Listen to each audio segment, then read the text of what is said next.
Меня зовут Бора Амалито. Я живу в Републике Северная Македония, город Скопје. Мне 9 лет.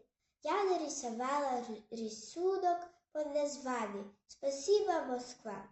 Я хочу поехать в Москву, потому что это самый красивый город мира. Мне рассказывали мои родители, как храбро сражались жители города, защищали свою землю в годы войны.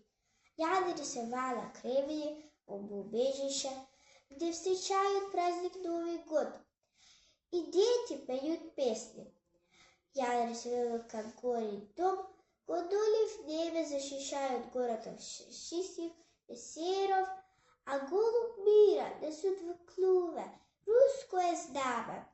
Георгиевская лента — символ храбрости и памяти о войне. Медсестра лечит солдат. Я люблю Руссию и хочу поехать, чтобы познакомиться с людьми этой прекрасной страны.